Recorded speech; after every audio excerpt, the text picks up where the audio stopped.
নমস্কার, আমি সৌভিক। নতুন ভিডিওতে সবাইকে স্বাগত জানাই। এখন এই ভিডিওতে রিভিউ করব পাটালিগঞ্জের পুতুল খেলা এই সিনেমাটাকে নিয়ে, যেটা আমি দেখে এসেছি সিনেমা হল থেকে। তো কেমন হলো এই সিনেমাটা? পরিচালনায় শুভঙ্কর চট্টোপাধ্যায়, যাকে আমরা সবাই চিনি মিরাক্কেল, ডান্স বাংলা ডান্স, এইসব রিয়েলিটি শো তিনি পরিচালনা করেছেন। খুবই পরিচিত একজন মানুষ আর কি।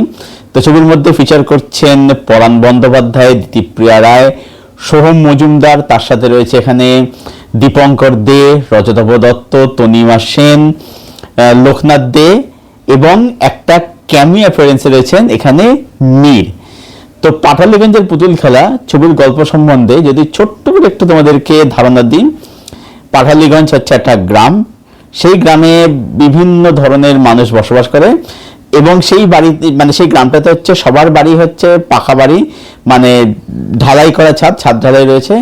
কিন্তু পরাণ যে বাড়িটায় থাকে সেই বাড়িটাতে এখন হচ্ছে উপরে টালি রয়েছে। এবার তার ইচ্ছা হচ্ছে যে তার বাড়িতে এখন ছাদ নেই, তার বাড়িতে পাকা ছাদ থাকবে। তো এবারে কি হচ্ছে, সোহম মজুমদার তার ছেলে যে পুতুল খেলা দেখায়, দিতিপ্রিয়ার সঙ্গে বিয়ে হচ্ছে এবং তারপরে কি হচ্ছে এর মধ্যে একটা পলিটিক্যাল দিকও রয়েছে। এটাকে একটা পলিটিক্যাল স্যাটারও বলতে পারো। এরপরে কি হচ্ছে, বিয়ের পরে যাবতীয় জানলে তোমাকে সিনেমাটা দেখতে নিকটবর্তী হলে গিয়ে। পজিটিভ দিক, নেগেটিভ দিক, আমার কাছে সিনেমাটার জন্য অনেকগুলো পজিটিভ দিক রয়েছে এবং সামান্য কিছু নেগেটিভ দিক রয়েছে। তো প্রথম পজিটিভ দিকগুলো বলে নিই। প্রথম কথা যেটা হচ্ছে যে অনেকদিন পরে আফটার বুমেরাং বলা যায়, বা বুমেরাং বলবো না, বুমেরাং আমার খুবই ভালো লেগেছিল। মানে আমি এখানে বলবো হচ্ছে বল্লভপুরের রূপকথা বা ভূতের ভবিষ্যৎ। এই ঘটনা সিনেমা যাদের ভালো লাগবে এই ছবিটা তারাও কিন্তু থরলি এনজয় করতে পারবে। মানে ওই ছবিগুলো দেখে আমি যখন দারুণ হেসেছি, এই ছবি দেখে আমি কিন্তু দারুণ হেসেছি। ছবিটা আমি কিন্তু থ্রুআউট কিন্তু খুব এনজয় করেছি। প্রথম কথা হচ্ছে এই ছবির মধ্যে যেটা আমার সব থেকে ভালো লেগে সেটা হচ্ছে যে এখানে যে পলিটিক্যাল পোকিং গুলো করা হয়েছে। এখানে মেন তিনটে যে রাজনৈতিক দল তাদেরকে কিন্তু দারুণভাবে ঠোকা হয়েছে। মানে ঠোকা হয়েছে বলতে পারো, সার্কাজম বলতে, সেটা কিন্তু দর্শক হলে বসে দারুণভাবে কিন্তু এনজয় করবে। আচ্ছা, তার সাথে এখানে বাংলারই প্রথম সারি নিউজ চ্যানেলকে কিন্তু সেখানে তাদের কিন্তু পোক করা হয়েছে, মানে সার্কাজম করা হয়েছে আর কি। আচ্ছা, এখানে মীরের যে ক্যামিওটা রয়েছে, মীর হচ্ছে এখানে একজন নিউজ অ্যাঙ্কার আর কি। তো মীর যে চ্যানেলে খবর পায়, চ্যানেলটার নাম, সেটার নাম হচ্ছে বাস খবর। ঠিক আছে, বুঝে নাও বাকিটা কেন বাস খবর দেওয়া হয়েছে। আচ্ছা, এই সিনেমাটার মধ্যে ট্রেলারের মধ্যে তোমরা যেটুকু যে হিউমার দেখতে পেয়েছিলে সিনেমার মধ্যে, তার থেকে কিন্তু আরো বেশি কিছু রয়েছে। শুধুমাত্র পলিটিক্যাল পোকিং, তার সাথে আরো অনেক কিছুকে নিয়ে পোক করা হয়েছে, সার্কাজম কিন্তু করা হয়েছে। এবং এখানে মোটামুটি সব রকম হিউমার এখানে ইউজ করা হয়েছে। কিছু জায়গায় ডবল মিনিং হিউমার রয়েছে, সেগুলোর দিকে আমি যাচ্ছি না, ঠিক আছে। কিছু জায়গায় স্ল্যাপস্টিক হিউমার রয়েছে এবং সার্কাজম তো রয়েছেই আর কি। আর পরাণ বন্দ্যোপাধ্যায়, মানে আমি তার কথা আলাদা করে অবশ্যই বলবো, ইনি আমার জন্য অভিনেতা না, মানে এনাকে খুব সাধারণ লাইন যে দেওয়া হয়, এমনি ডায়লগ খুবই ভালো, কিন্তু ইনি এমন ভাবে ডেলিভার করছে না, মানে ওতেই হাসি পেয়ে যাচ্ছে আর কি। তো এটা তো গেলে স্ক্রিনটার কথা বললাম, মানে একটা দিক বললাম আর কি। ছবিটা তোমাকে থ্রুআউট এনগেজ করে ওভারঅল লেভেলে যদি দেখি আর কি। এবার পারফরমেন্সের কথাতে, এখানে পরাণ বন্দ্যোপাধ্যায় দারুণ, মানে তিনি এত হাসিয়েছেন, মানে সবসময় তিনি যে ভালো লাগছে তা নয়, এমনি ডায়লগ ওভারঅল খুবই ভালো, কিন্তু সাধারণ তিনি এমন হিসেবে ডেলিভার করছেন না, তোমার ওখানে হাসি পেয়ে যাবে। আচ্ছা, সোহম মজুমদার কাছে এখানে খুবই ভালো। আচ্ছা, এখানে অ্যাকচুয়ালি বলবো সেটা হচ্ছে যে এই যে নামটা পাটালিগঞ্জের পুতুল খেলা, এই পুতুল খেলা মানে এখানে সোহম মজুমদার শুধু পুতুল খেলা তা কিন্তু নয়, তার কিন্তু অন্য আরো মিনিং কিন্তু আছে ভেতরের লেয়ারে দেখলে আর কি। তো এটাকে একটা কিন্তু পলিটিক্যাল স্যাটার বলতে পারো, আবার এটাকে তুমি একটা সোশিও পলিটিক্যাল স্যাটারও কিন্তু বলতে পারো, যদি তুমি হিউমারটা ধরতে পারো আর কি। আচ্ছা, এখানে দিতিপ্রিয়াকে অ্যাকসেন্ট দেওয়া হয়েছে, দিতিপ্রিয়া কিন্তু এখন তার জায়গায় বলবো যে বেশ ভালোই কাজ করেছে। আচ্ছা, এখানে দিদিমার ডায়লগ যে ডান্স যেটা বুক করা ছিল, ওই যে ভালোবাসবে তুমিও, তো এইটা কিন্তু শুনতে বেশ মজা লাগে, দেখতে মজা লাগে এগুলো আর কি।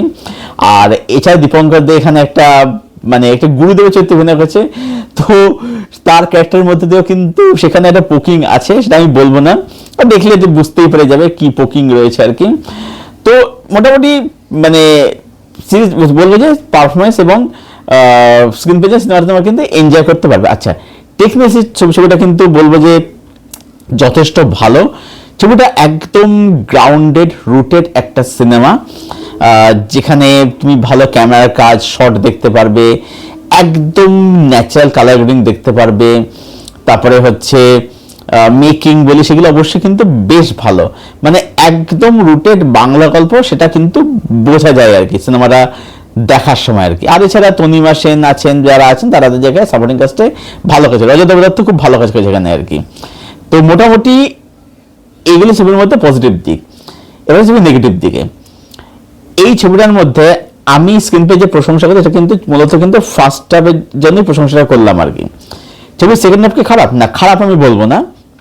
ছবির ক্লাইম্যাক্স, ছবির এন্ডিং কিন্তু অবশ্যই ভালো, ছবিটা কিন্তু শেষ হচ্ছে ভালো না, কিন্তু ব্যাপারটা হচ্ছে কি, ছবিটা সেকেন্ড হাফে গিয়ে কোথাও গিয়ে মাঝে ছবিটা কিন্তু ড্রপ খায়।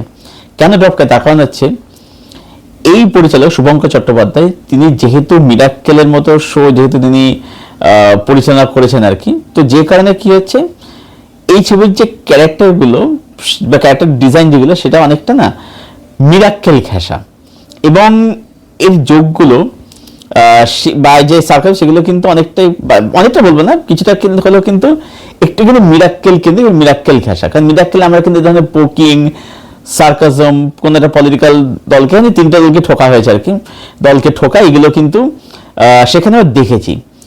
এবার এখানে সমস্যাটা কি হচ্ছে, প্রথম কথা হচ্ছে যে মিরাক্কেল মানে লাস্ট যে সিজনটা এসেছিল আর কি, যেটা আমি সেটা ভালো করে দেখিনি, কিন্তু আমি যেটা দেখেছি আমি বুঝতে পারছি যে মিরাক্কেলের মানে মান কিন্তু পড়েছে, ঠিক আছে, মান কিন্তু পড়েছে, মানে মিরাক্কেল আগে যে স্ট্যান্ডার্ড ছিল সেই স্ট্যান্ডার্ড কিন্তু মিরাক্কেল এখন আর নেই। মানে মিরাক্কেলের যে যোগগুলো যারা মানে বলছে আগে এসে আর কি, যারা পার্টিসিপেট থাকছে, তারা যোগগুলো বলছে হচ্ছে ফেসবুকের মিম থেকে বলছে। এবারে এই মিমগুলো যোগগুলো মানে আমরা জানি, এবার ব্যাপারটা হচ্ছে এটা যে নতুন কিছু আমি বলবো না, কিন্তু ব্যাপারটা হচ্ছে যারা এখন পার্টিসিপেট করছে না, তারা সেটা যে প্রেজেন্টেশনটা ওয়েব প্রেজেন্টটা ভালো হচ্ছে না, এটা সত্যি কথা, আমি যেটা মনে সেটা আমি বলছি আর কি, এটা ফ্যাক্ট। এবার যার ফলে কি হচ্ছে অনেক ক্ষেত্রে না, মানে প্রথম কথা হচ্ছে যে কিছু যোগ যেটা একটু হলেও ডেটেড লাগছে, একটা খুব ডেটেড বলবো না, সামান্য ডেটেড লাগছে বা জানা পরিচিত লাগছে। আর দ্বিতীয়ত হচ্ছে যে যেহেতু এটা একটা ফর্মুলার মধ্যে পড়ে যাচ্ছে, কি হচ্ছে একটা সময় পর না এই যে পোকিং, এই যে সার্কাজম বা এই যে ডবল মিনিং একটা হিউমার, এই যে বিষয়পত্রগুলো, এগুলো এক সময় না রিপিটেটিভ লাগতে শুরু করে, ছবিটা ওখানে ছবিটা ড্রপ খেয়ে যায়, এবং ওই জায়গাতে ছবিটা রান টাইমটা না একটু হলেও ফিল হচ্ছে, রানটা 2 ঘন্টা 20 মিনিট, কিন্তু সেটা কিন্তু ফিল হয় একটা সময়ের পরে আর কি। তো এখানটা মনে হয় ছবিটা কিন্তু রান টাইমটা আর একটু মানে ক্রিস্প করে যেতে পারতো। এমনি দিদিপ্রিয়ার সোহমের মধ্যে যে কেমিস্ট্রি ভালোই লাগে দেখতে, তাদের মুহূর্তগুলো সেগুলো ভালো লাগে দেখতে, পরাণের সাথে সম্পর্ক সেগুলো ভালো লাগে দেখতে, ঠিক আছে, ছবিটা একসময় সিরিয়াস জন্য একটু শিফট করে সেটাও দেখতে ভালো লাগে, কিন্তু ছবিটার মধ্যে এই যে কমেডি দিয়ে সেটা একসময় একটু হলেও কিন্তু মানে রিপিটেটিভ লাগতে শুরু করে আর কি। বাট ছবিটা ক্লাইম্যাক্সে ওটা তুলে নেয়, ছবিটা একটা ভালো যেটা শেষ হয়। তো ওভারঅল এটাই বলবো সব মিলিয়ে, যে বলে যে সব ভালো যা শেষ ভালো তার, যা সব ভালো তার শেষ ভালো। তো এটাই বলবো, খুব ভালো ছবি হয়েছে, খুব এনজয়েবল এবং খুব এনগেজিং একটা সিনেমা হয়েছে। হ্যাঁ, ছবিটা সেকেন্ড হাফে ছবিটা দেখে আমি একটু বোর একটু ফিল করেছে, রানটা একটু ফিল হয়েছে, আরও ছবিটার মধ্যে যদি আরও 15 মিনিট ছোট করা যেত ছবিটা কিন্তু আরো অনেক বেটার হতে পারতো আর কি। আচ্ছা, মীরের কথা বললেন, মীর কিন্তু এখানে দারুণ কাজ করেছে। হ্যাঁ, মীর যেটা কাজ করেছিল, মীর কিন্তু খুব হাসিয়েছে, মানে যেভাবে বলে ডায়লগ গুলো আর কি, দারুণ মীর দারুণ কাজ করেছে আর কি।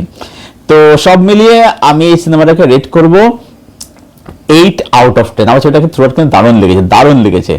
আর রেটিং দিতে পারতাম যদি যদি রিলিজে ক্রিসপতি হতো আর কি। তো এই ছিল আমার রিভিউ পাটালিগঞ্জের পুতুল খেলা এই সিনেমাটাকে নিয়ে। যারা এখনো দেখোনি তাদেরকে বলবো যে নিকটে তাহলে সিনেমাটা দেখে আসো, এনজয় করবে, ফ্যামিলি নিয়ে যাও, ভালো সিনেমা। মানে হ্যাঁ, একটা জিনিস বলবো যে কিছু ডবল হিউমার অবশ্যই আছে, বাট সেটা মানে ভালগার কিছু নয় আর কি, ঠিক আছে।